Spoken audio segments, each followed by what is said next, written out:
My family didn't invite me to the family vacation because I caused too much drama. So I booked the hotel next to theirs and watched them fall apart. The text came from my brother. "Hey, we're doing Turks and Souths next month. Just the core family this time. You know how it is. I knew exactly how it was. Last Thanksgiving, I'd called out my uncle for making inappropriate comments to the waitress. At Christmas, I'd refused to laugh at Dad's racist jokes. Apparently, having boundaries made me the problem. What they didn't know was that my brother had accidentally sent me the full group chat the week before. I'd seen everything. Mom complaining about my feminist phase, my sister saying I'd ruin the vibe with my negativity. Dad suggesting they just wouldn't tell me about the trip at all. The resort they picked was Ocean Pearl, a 5-star property I recognized from my travel blog research. I checked availability. The hotel next door, Seaside Vista, had rooms available 20 feet from their resort, separated by a low hedge and shared beach access. I booked immediately. I arrived the day before them and set up my observation post. My room had a balcony overlooking their pool area. I bought binoculars. Within hours of their arrival, the cracks started showing. My sister and her husband got into a screaming match about sunscreen. She wanted SPF 50. He thought she was being controlling. It lasted 30 minutes.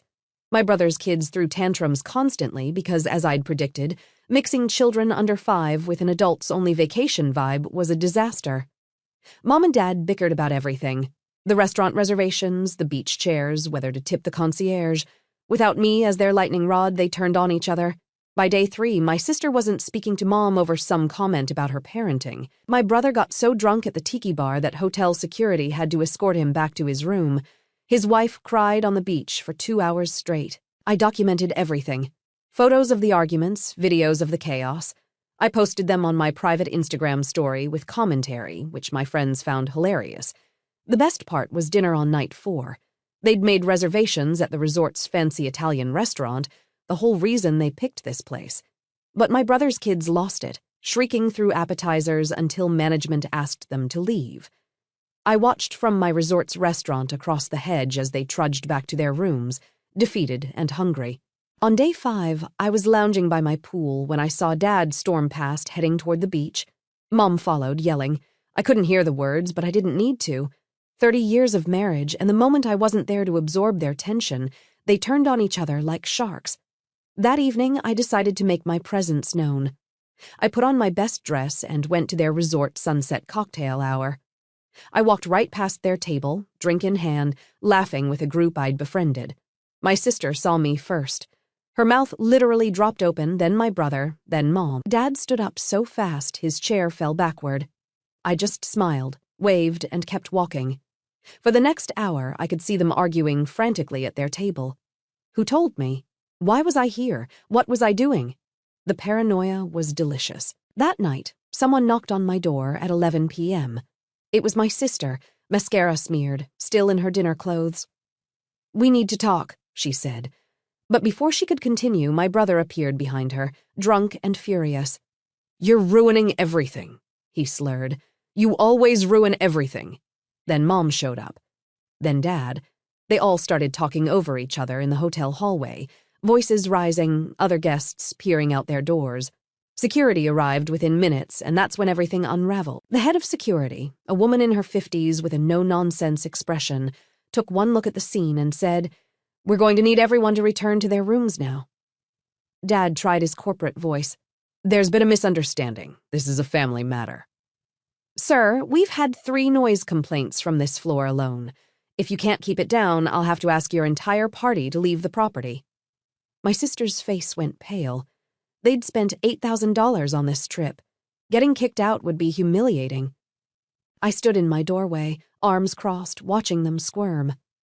"She's not even staying here," my brother said, pointing at me. "She's the problem. She's harassing us." The security woman looked at me. "Is that true?" "I'm a guest at Seaside Vista next door," I said calmly. "I came over for drinks. Your sister approached me first."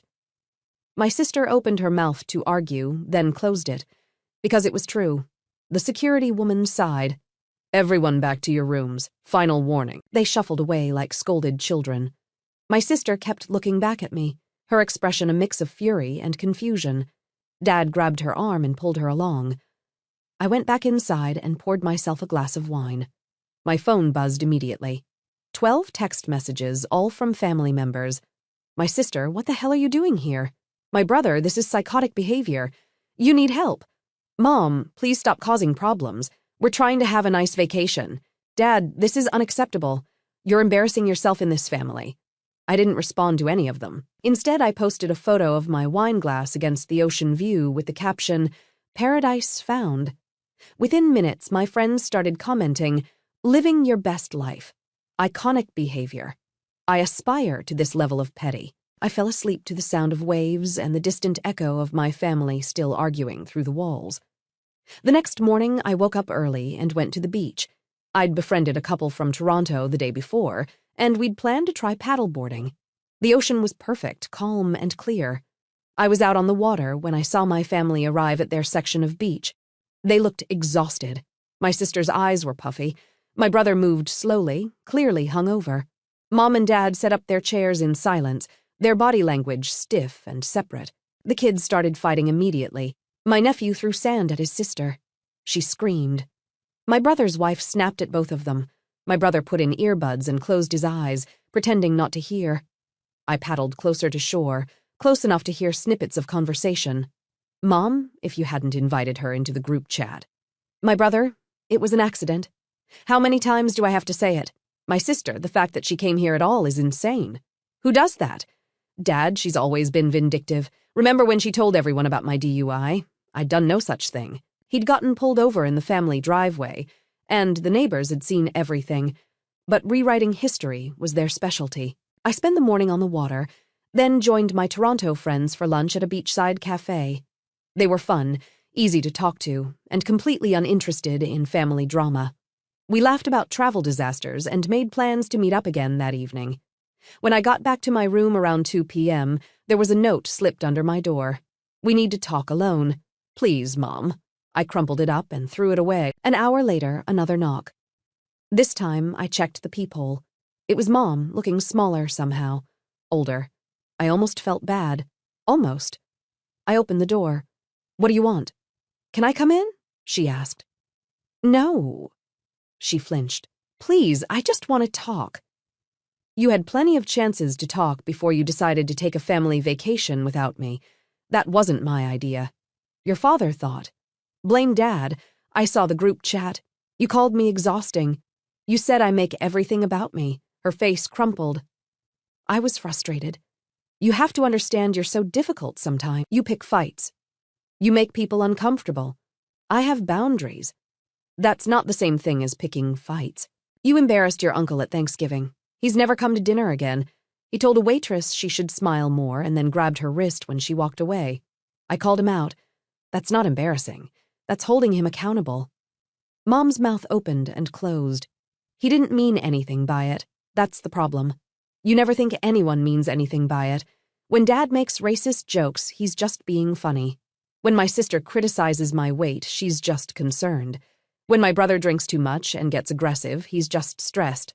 But when I say something, I'm the problem." "You don't understand what it's like to keep a family together," Mom said, her voice breaking. "It's hard, it's exhausting, and you make it harder. I make it harder by existing with opinions, by not laughing at things that aren't funny. By refusing to be your emotional punching bag." She looked at me with tears in her eyes. "Why are you here? Why did you follow us? Because I wanted to see what would happen when you didn't have me to blame. And guess what? You all turned on each other within 48 hours. That's not fair, isn't it? Without me there to absorb all your dysfunction, you had to actually deal with each other, and you couldn't handle it." Mom shook her head. "You're being cruel. I'm being honest. There's a difference." She stood there for another moment, then turned and walked away.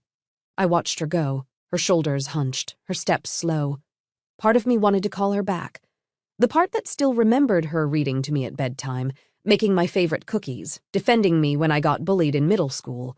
But that mother had disappeared years ago, replaced by someone who chose peace over principles, who sacrificed me to keep everyone else comfortable. I closed the door. That evening, I went to dinner with my new friends.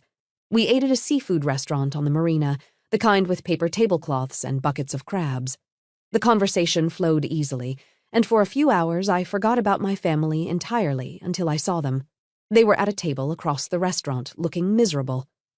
My brother stabbed at his food. My sister scrolled through her phone, ignoring everyone.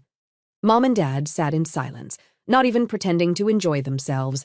The kids weren't there, probably back at the resort with a babysitter. I excused myself to use the restroom. On the way back, I had to pass their table. I slowed down slightly, not stopping, but making eye contact with each of them. My sister glared.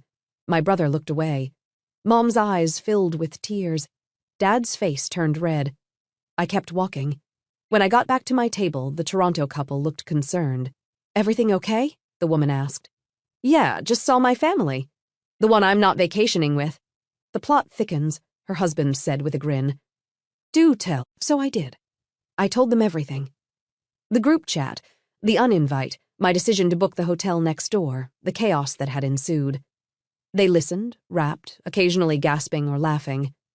"That's diabolical," the woman said. "I love it." "You're my hero," her husband added. I wish I had the guts to do something like that with my family. We finished dinner and went back to Seaside Vista for drinks by the pool. It was one of those perfect nights, warm and clear, with live music playing softly in the background. Around 10 p.m., my phone rang. My sister. I let it go to voicemail. 2 minutes later, she called again. Then my brother, then Mom. I turned my phone off and ordered another drink. The next morning, day 7 of our parallel vacations, I woke up to find my social media flooded with messages. My sister had posted a long, rambling statement on Facebook. Some people just can't let go of the past. When you try to create healthy boundaries and spend time with the people who truly support you, toxic individuals will do anything to insert themselves back into your life.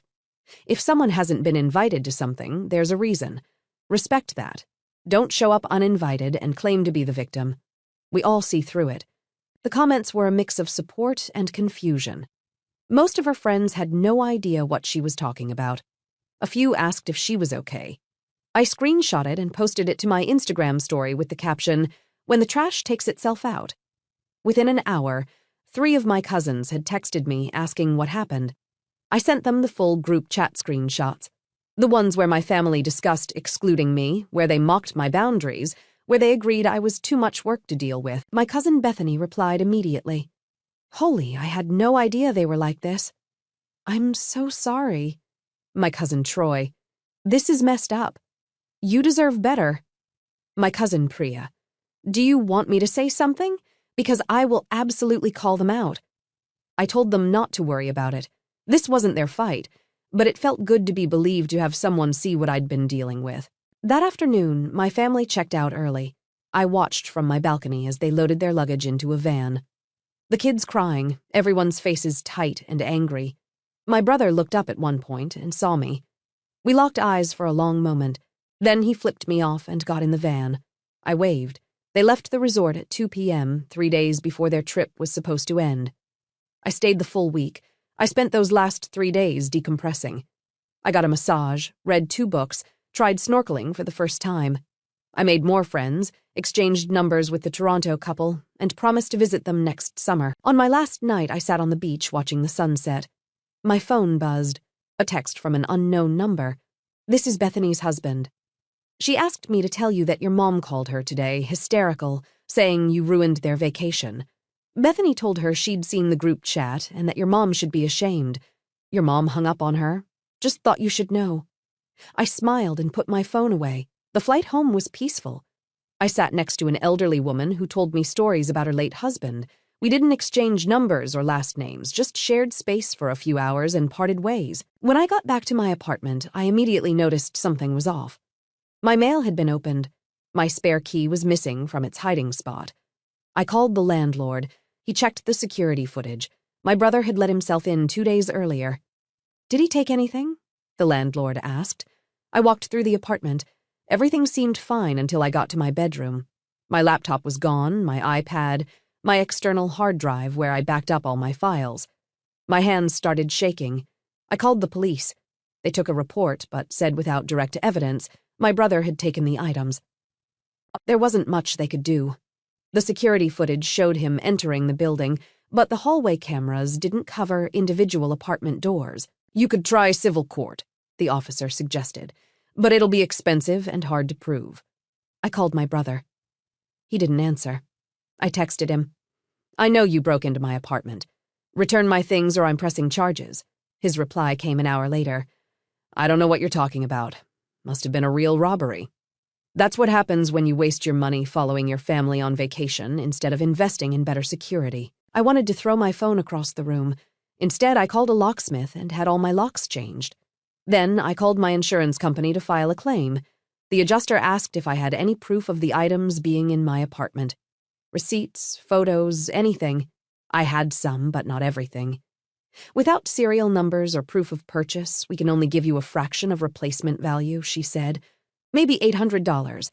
My laptop alone had cost $1,500. I hung up and sat in my apartment, furious and helpless. They'd taken the one thing I couldn't replace. My laptop had 5 years of writing on it. Stories, essays, journal entries, photos. My external hard drive had backups of everything. Gone. My phone rang. My cousin Priya, I heard what happened. Bethany told me, listen, I work in tech. If he tries to factory reset those devices, they'll ping the Find My network. Did you have that enabled? Yes, I said. On everything? Good. Give me your Apple ID credentials. I'll set up alerts. The second any of those devices connect to the internet, we'll know where they are. Within 20 minutes, she'd set everything up. We sat on the phone together, waiting. This might take days, she warned. Or longer. But if he's stupid enough to use them or sell them, we'll catch him. Thank you, I said, my voice breaking. Family is supposed to protect you, Priya said, not steal from you. I'm sorry you're dealing with this. After we hung up, I made a decision. I wasn't going to let this slide. I wasn't going to be the bigger person anymore. I opened my laptop backup from 3 months ago and started compiling everything. Screenshots of the group chat, photos from the Turks and South trip, videos of their arguments, text messages where my family admitted to excluding me. Then I wrote it all out. Every detail, every moment of manipulation and gaslighting, every time they blamed me for their dysfunction. I posted it on a blog I'd been running anonymously for years. No names, no identifying details, just the story. It went viral within 48 hours. Thousands of comments from people sharing their own stories of family toxicity, of being excluded and blamed, of finally setting boundaries and watching their families implode. This is my exact situation, one comment read. I thought I was crazy. You're so brave for walking away. Another said, I need to do this with my family. Someone else wrote, thank you for sharing.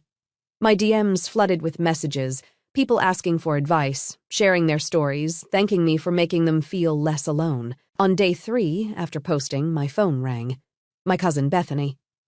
Your mom knows about the blog. She said, someone sent it to her. She's losing it. She called me crying, saying you publicly humiliated the family. I didn't use any names. She says everyone will figure it out, that you've destroyed the family reputation. I laughed. Actually laughed. The family reputation?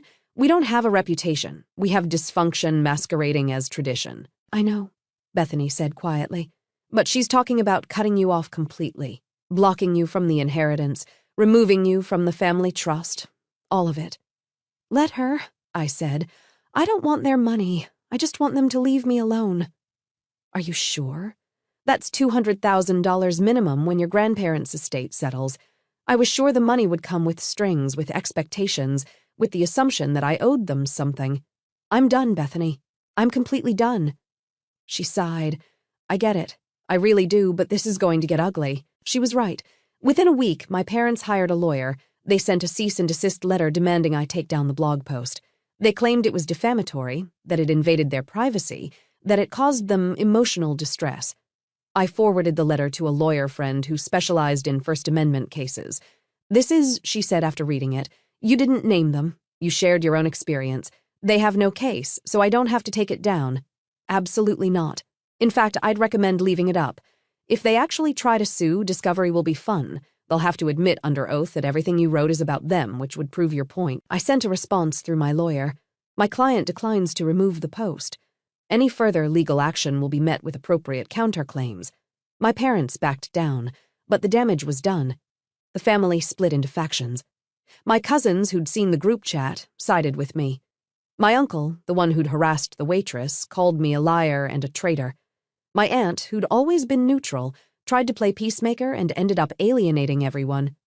Family gatherings stopped happening. Holidays came and went with no invitations, no expectations. For the first time in my life, I didn't have to dread Thanksgiving. I spent it with friends instead.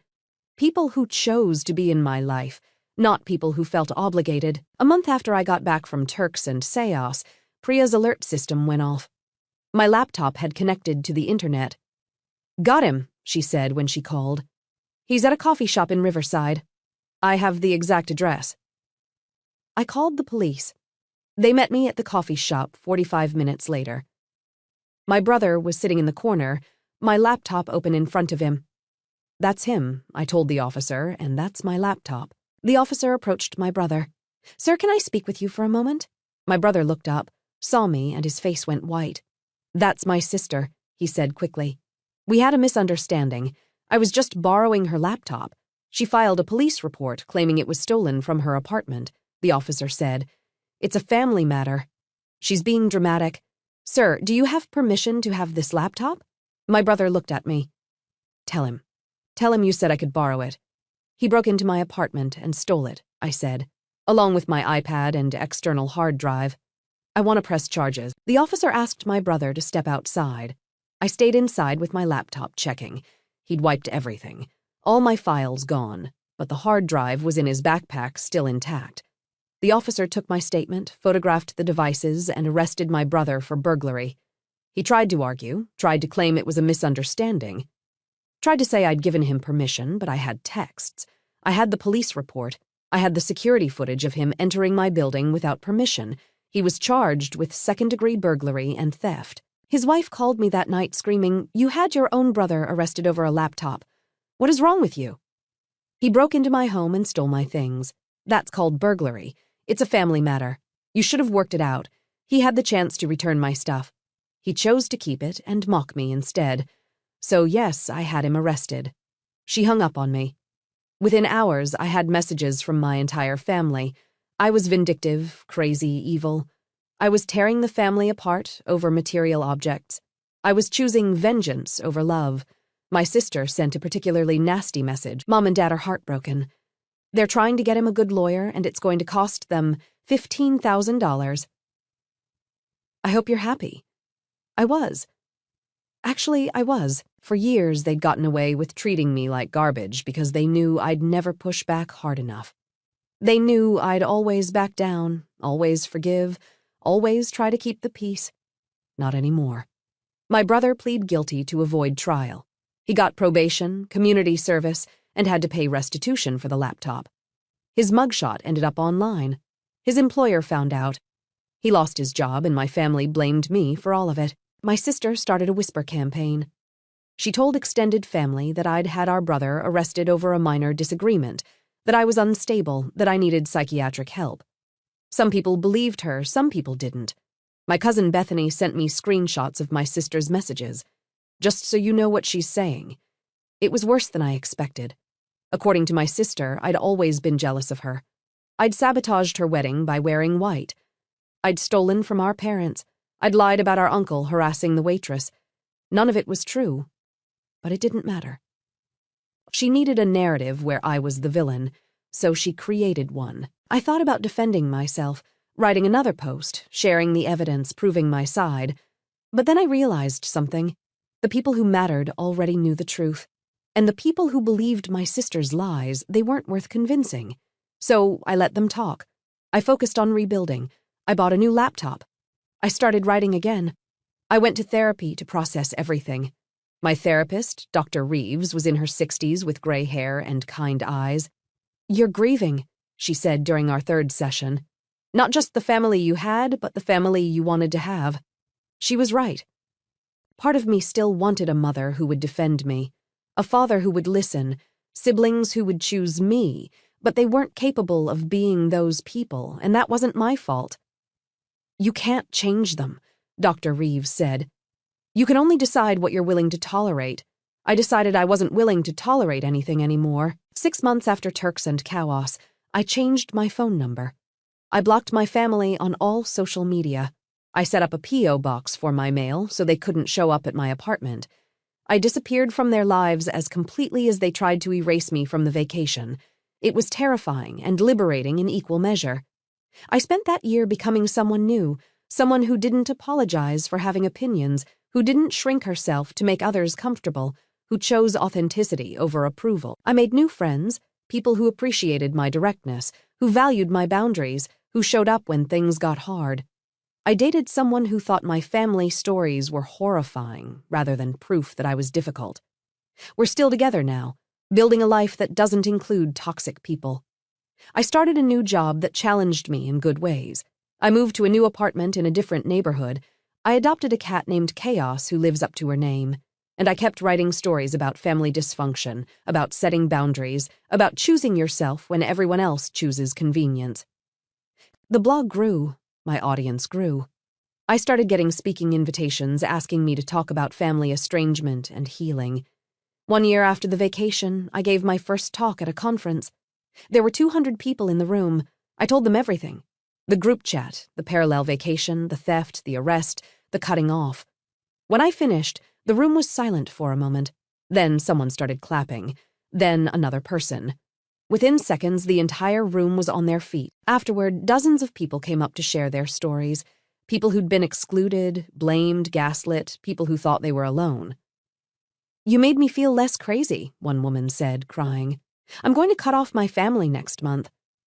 A man told me, "I've been trying to work up the courage for years. Your story helped." That night, I got an email. It was from my cousin Troy. "I saw your talk. It was all over social media. Mom, my aunt is furious. She says you're making money off the family's pain. Dad, my uncle, the one from the restaurant, is threatening to sue. Just wanted to give you a heads up." I forwarded it to my lawyer friend. "Let them try," she said. "You're sharing your own experience. That's protected speech. Plus, after everything they've done, I'd love to take them on."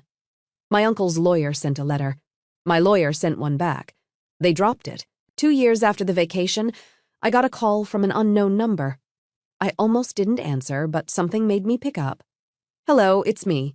My sister's voice, small and unfamiliar. "How did you get this number?" Bethany gave it to me. "Don't be mad at her," I begged. I stayed silent. I just wanted to. "I need to tell you something. Mom's sick. She has stage 3 breast cancer. She's starting chemo next week." My stomach dropped. Despite everything, despite the years of toxicity, she was still my mother. "I'm sorry to hear that," I said carefully. "She wants to see you. She's asking for you. Is she apologizing, or does she just want something from me?" My sister hesitated. "She wants to make peace before it's too late." "That's not an answer." "Please, she's our mom." "She stopped being my mom when she chose everyone else's comfort over my dignity. You're really not going to come, even now." I thought about it. I thought about showing up, about being the bigger person, about offering forgiveness. Then I thought about the group chat, the vacation, the theft, the smear campaign, the years of being told I was too much, too difficult, too dramatic. "No," I said. "I'm not coming. You'll regret this." I regret a lot of things, but setting boundaries with people who hurt me isn't one of them. My sister's voice turned cold. "You're heartless. Mom was right about you all along. If expecting basic respect makes me heartless, I can live with that." She hung up. I sat in my apartment shaking. My partner came over and held me while I cried. Not for what I'd lost, but for what I'd never had. 3 months later, my cousin Bethany called. "Mom passed this morning peacefully. Dad and your brother were there. Your sister, but not you. I know. She asked for you at the end. She kept saying your name. Did she apologize?" Silence. "Did she say she was sorry for anything she did to me?" "She was dying. She wasn't thinking clearly. That's what I thought. Thanks for letting me know. I didn't go to the funeral. I sent flowers anonymously. White lilies with no card. My family was furious. According to my sister's Facebook post, I was dead to them. I'd abandoned my dying mother. I was cruel and selfish." The comments were split. Half agreed with her. Half pointed out that if I wasn't at the funeral, there must be a reason. I didn't respond to any of it. Instead, I wrote one final blog post about grief, about complicated feelings, about how you can mourn someone who hurt you, How you can wish they'd been better while accepting they never would be. The post went even more viral than the first. News outlets picked it up. I did interviews about family estrangement, about setting boundaries, about the cultural expectation that family always comes first. Why is blood relation given more weight than actual behavior? I asked in one interview. Why are we expected to tolerate abuse from family that we'd never accept from a stranger? The host nodded. You've touched a nerve with a lot of people. The response has been overwhelming. It had. My inbox was flooded.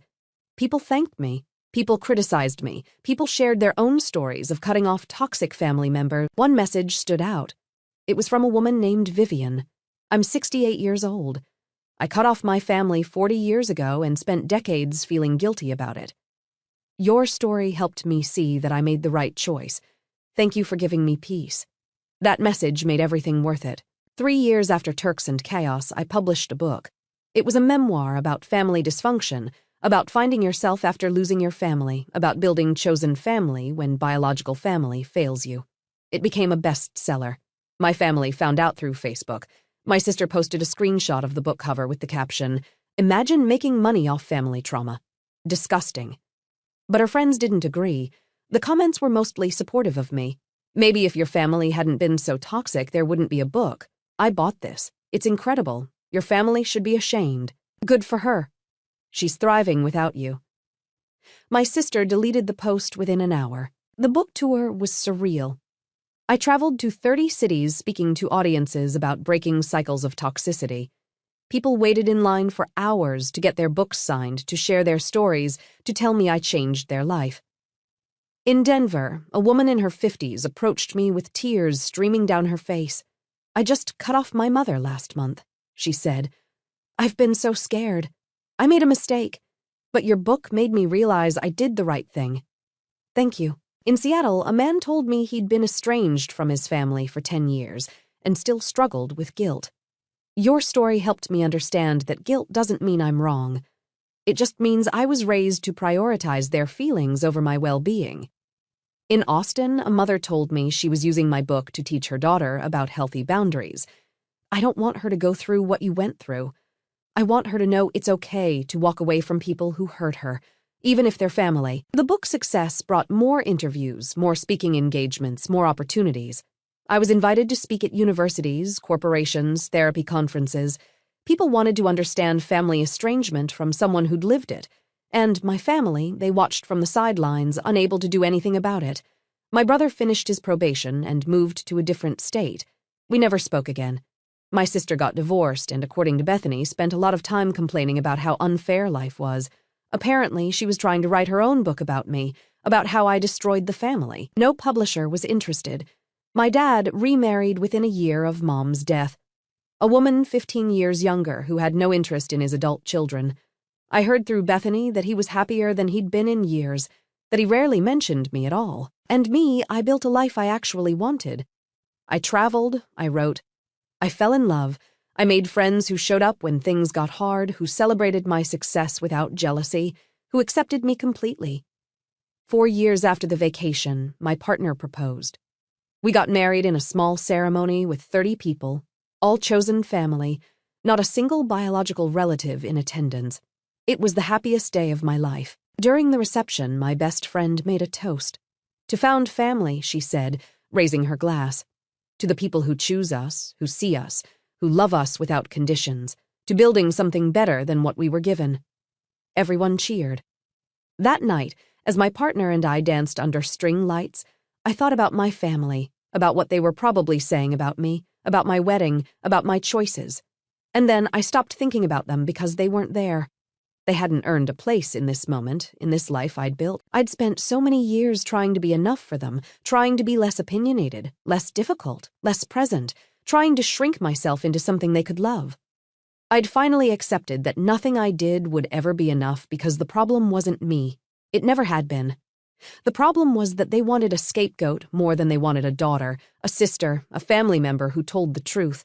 So I let them have their version of events, their narrative where I was the villain, the problem, the one who ruined everything, and I built my own life, one where my voice mattered, where my boundaries were respected, where love wasn't conditional on silence. 5 years after Turks and South, I got a letter. It was from my dad, handwritten, 5 pages long. "I know I don't deserve a response," it started. "I know I failed you in every way a father can fail a daughter, but I'm dying, and I need you to know that I'm sorry." He went on to detail everything: the vacation, the group chat, the years of letting others treat me poorly. He admitted he'd been weak, that he'd chosen the easy path instead of the right one. "Your mother spent her last days talking about you," he wrote. "She wanted to apologize, but didn't know how. She was proud of you, even if she never said it. The book, the success, the life you built, she followed all of it. He said he understood if I didn't want to respond, that he didn't expect forgiveness. He just wanted me to know the truth." I read the letter 3 times. Then I put it in a drawer. I thought about responding, about offering some kind of reconciliation before he died, but then I remembered something my therapist had said years ago. You don't owe anyone your presence just because they're dying. Death doesn't erase harm. It doesn't mean they've earned closure, so I didn't respond. 6 months later, Bethany called. Dad had passed peacefully in his sleep. "He left you something in his will," she said. "A letter and $50,000. He wanted you to have it." "I don't want his money." "It's yours." He was very specific. "You can do whatever you want with it." The check arrived 2 weeks later. I stared at it for a long time, thinking about what it represented. Guilt, an apology, a final attempt at connection. I donated it all to a nonprofit that helped people escape abusive families. Every penny. Then I wrote one last blog post about inheritance, about guilt, about how sometimes the kindest thing you can do is refuse to absolve someone who hurt you. "Forgiveness isn't mandatory," I wrote. "Neither is reconciliation. Sometimes the healthiest choice is to walk away and never look back, and that's okay." The post went viral again. People shared their own stories of refusing deathbed reconciliations, of declining family money with strings attached, of choosing peace over performance. And slowly the narrative shifted. The culture started talking about family estrangement differently, not as something shameful or tragic, but as sometimes necessary, sometimes brave. I'd like to say that my family eventually understood, that they saw what they'd done and changed, that we reconciled, and everyone learned valuable lessons. But that's not what happened. My sister still posts passive-aggressive things about me on Facebook. My brother still tells people I'm mentally unstable. My extended family is still split between those who support me and those who think I'm cruel. And I'm okay with that, because I learned something important during those years. You can't make people see what they refuse to acknowledge. You can't force accountability from people who benefit from chaos. You can't win with people who've already decided you're the problem. All you can do is build your own life, set your own boundaries, choose your own family. 7 years after that vacation to Turks and South, I sat on a different beach. This time with my partner, my chosen family. My life exactly as I wanted it. My phone buzzed. A text from Bethany. "Your sister is getting remarried. She's sending you an invitation as an olive branch. Please don't come if you're going to cause drama." I laughed out loud. After everything, they still thought I was the problem. They still believed their own narrative. I deleted the text. My partner looked over. "Everything okay?" "Yeah," I said, watching the waves. "Everything's perfect." And it was. Not because my family had changed or apologized or suddenly understood, but because I'd finally accepted that they never would. I'd spent years waiting for them to see me, to value me, to choose me.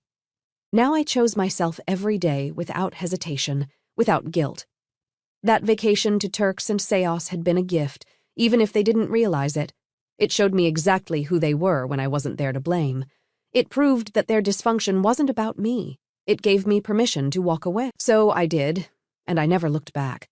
Not at the resort, not at the family, not at the life I was supposed to want. Instead, I looked forward at the future I was building, at the person I was becoming, at the family I chose instead of the one I was given. And somewhere across the country in a different beach town, my sister probably told the story differently about the sister who ruined their vacation, who got their brother arrested, who broke their mother's heart. Let her tell it that way. Let them all believe I'm the villain. I know the truth, and more importantly, I know my worth, and that's worth more than their approval ever was. Years from now, maybe they'll understand. Maybe they'll see the role they played in pushing me away. Maybe they'll realize that demanding respect while giving none isn't sustainable. Or maybe they won't. Maybe they'll die believing I was the problem, that I overreacted. That I threw away family over nothing. Either way, I'll be fine. Better than fine. I'll be free. Living a life built on authenticity instead of obligation. On chosen connection instead of genetic accident. On love that doesn't require me to be smaller, quieter, less. That's what I learned from following my family to Turks and Chaos. Not that I was right and they were wrong, but that I deserved better than what they were willing to give. And that walking away wasn't giving up. It was standing up for myself, for my boundaries, for the life I actually wanted to live. So yes, I booked the hotel next to theirs and watched them fall apart.